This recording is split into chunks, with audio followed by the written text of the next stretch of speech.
and hello and welcome back. Yes, I have to say welcome back. We have been off the screen for some time, and there are reasons for that.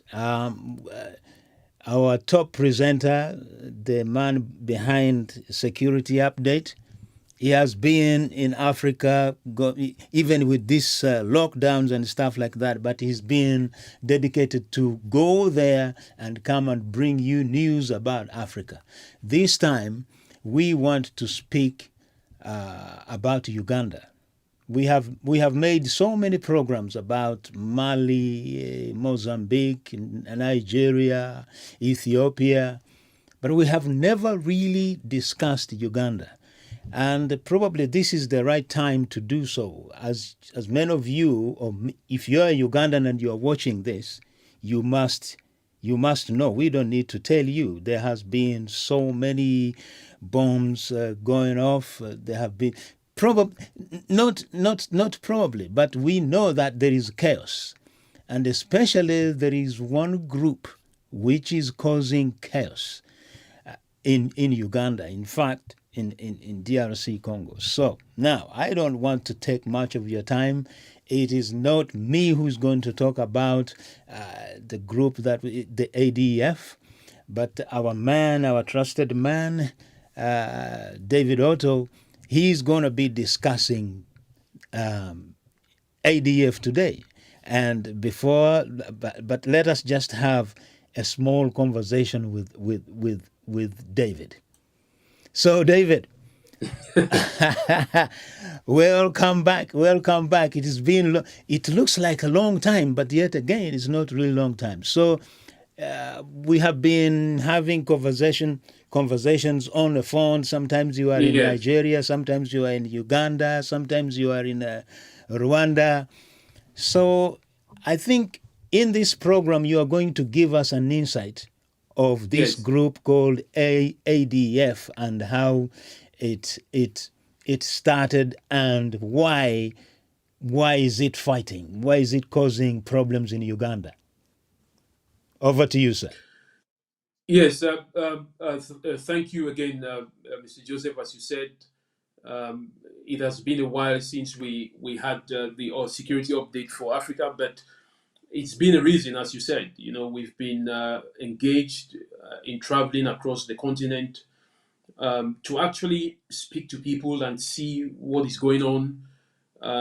Now, this timing is very important because we're coming to the end of the year, to the beginning of 2022.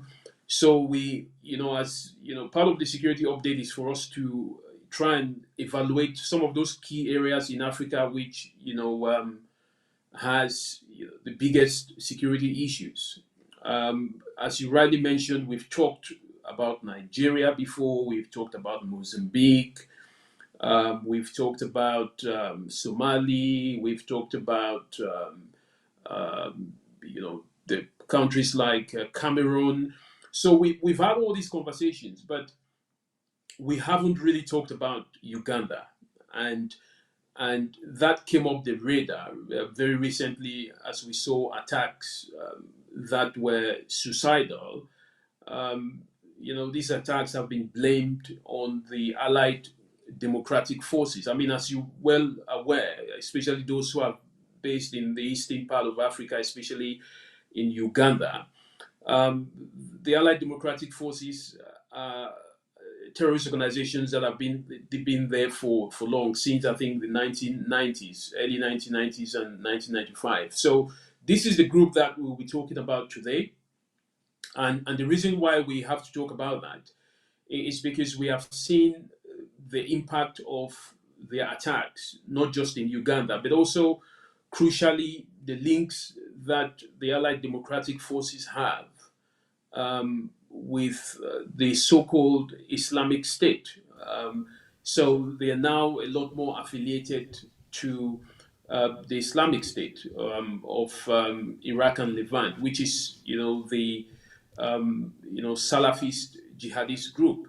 So that additional ideological component that the ADF has since its operations, I think as recently as 2000 and 15, 16, 17, is something that has drawn our interest. So we're going back to look at the historical component, the background of the Allied Democratic Forces. But of course, again, we will make mention of the fact that this is a group that, it doesn't really call itself the ADF, as many years back. Now it has transformed, and I'll talk about that, during the process. It's now called the Madina Al Tawhid wal Mujahideen, which is, the city of monotheism. That's what it calls itself.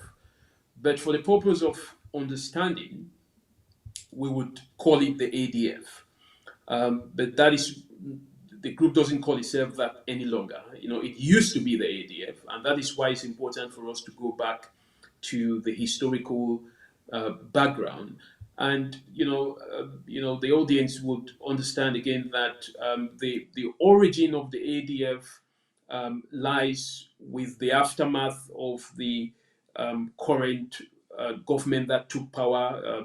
Yoweri Museveni, when he took power from Milton Obote, you now had the remnants of some of these rebels that were not either happy with Museveni at the time, or groups that left, were affiliated to the Obote regime. They went to the bushes and formed all these various factions. I think, and then those factions then combined. I think some of the groups I did mention, I think it's important for us to mention some of them. They call themselves the Allied Democratic Movement, which was the ADM, was one of the factions that joined to form the ADF. You had the National Army for the Liberation of Uganda, the NALU, they called themselves, and then you also had the Ugandan Muslim Liberation Army and members of the Tabligh Jamaat movement. So these are some of the movements in the early 90s that put themselves together under this gentleman calling himself Jamil Mokulu. And Jamil Mokulu has been the somehow the significant figure of the ADF.